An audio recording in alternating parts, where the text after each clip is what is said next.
Bonjour tout le monde.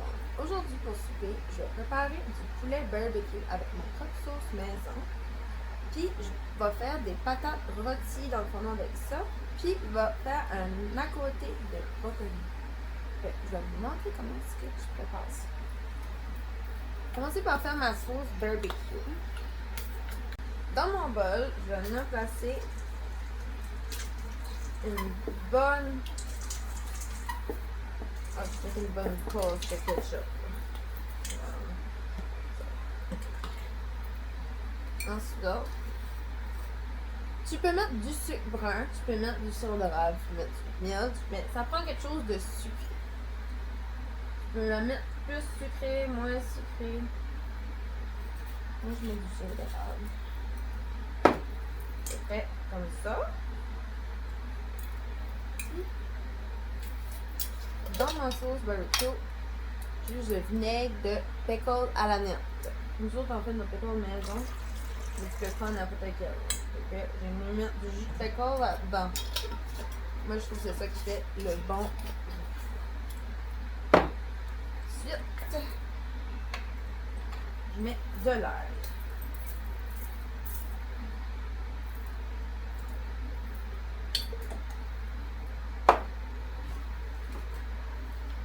Je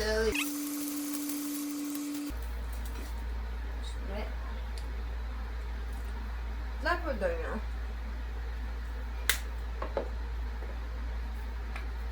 De la poudre d'ail.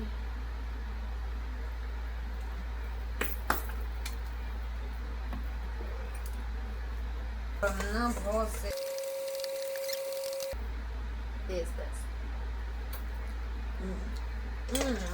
On vient préparer les patates.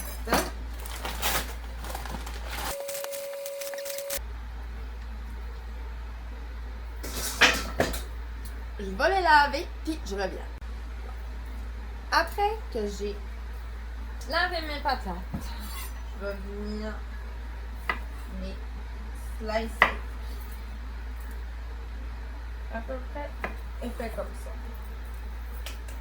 Écoute, si toi t'aimes pas la peau sur tes patates, tu peux prendre le temps d'éplucher. Mais moi, je veux quoi de vite fait, fait que...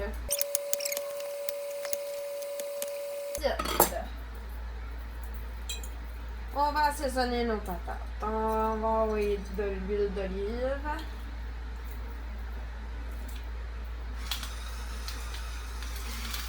Du sel. Du poivre.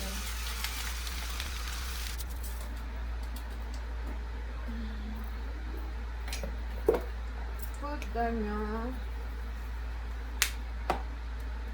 Mesure avec ton cœur.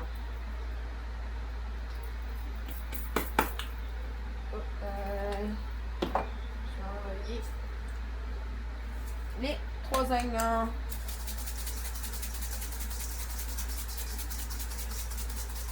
Tu peux mettre les épices que t'aimes. Moi, je vous montre juste ce que moi j'aime. Ensuite, on va venir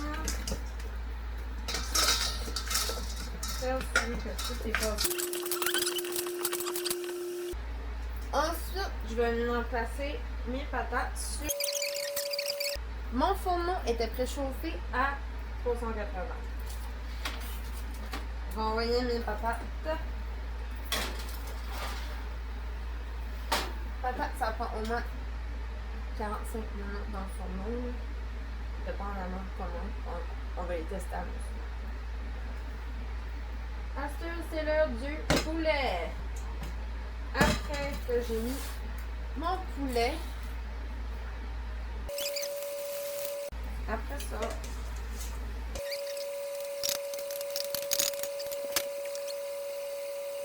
dans un oignon, il y a des cidres qui vont comme ça. Quand ce qu'on coupe en travers, c'est meilleur pour les salades ou si on va les manger cuits. Quand ce qu'on les cuit pour des ragoûts ou dans le fourneau, c'est mieux de les couper en longueur parce qu'on suit la fibre naturelle de l'oignon. Comme ça, elle va garder plus sa forme quand on va venir à la servir d'un assiette. Ça sera pas tout comme un lavage, ça va être une plus belle coupe.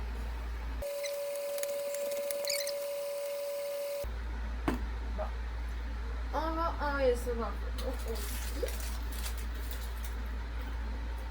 À ce tour, je vais préparer le brocoli. Il y a du monde qui épluche ça, qui le coupe en morceaux, puis qui le mange même. Personnellement.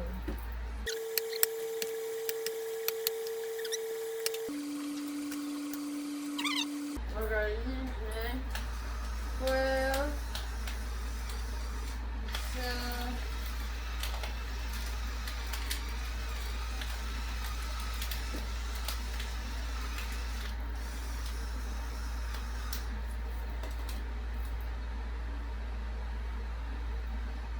Peut-être.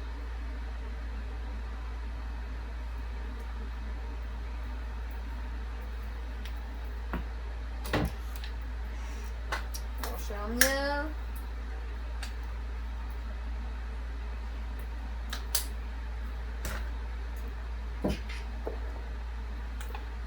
Puis du beurre. Ensuite, je vais aller mettre un petit peu d'eau dans le fond de mon pot, juste comme ça, parce que ça va les steamer. Là. Je ne mettrai pas mes brocolis à cuire tout de suite, j'ai juste préparé. Mais que ça reste juste comme 5 minutes avant que mon poulet, puis ça c'est prêt. Là, je mettrai mes brocolis à cuire. Chose importante à se rappeler quand on travaille avec de la volaille, poulet, dinde, tout ce qui a chance d'avoir de la contamination de salmonelle.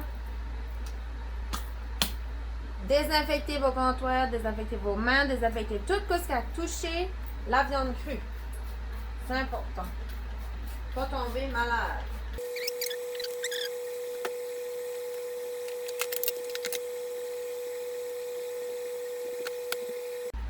Bon, là c'est à peu près mi-cuisson. J'ai sorti mon poulet. Puis je vais le flipper de bord. Je vais assaisonner l'autre côté. Je vais faire des petits seasonings. Je vais faire des petits ici.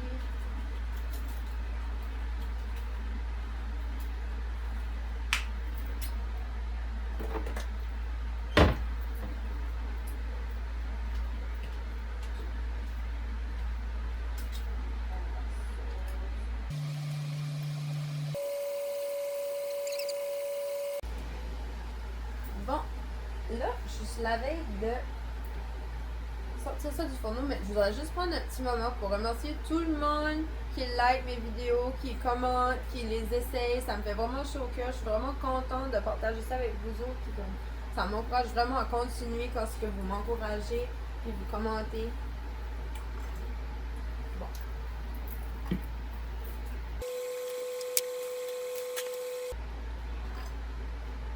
Là, on va faire suivant que le poulet est à la bonne température.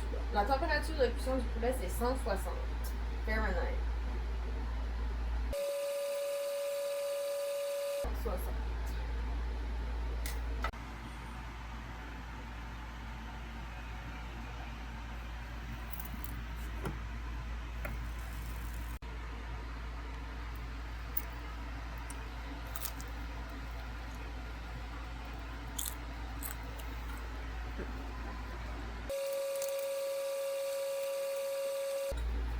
Et voilà. Il reste juste à déguster.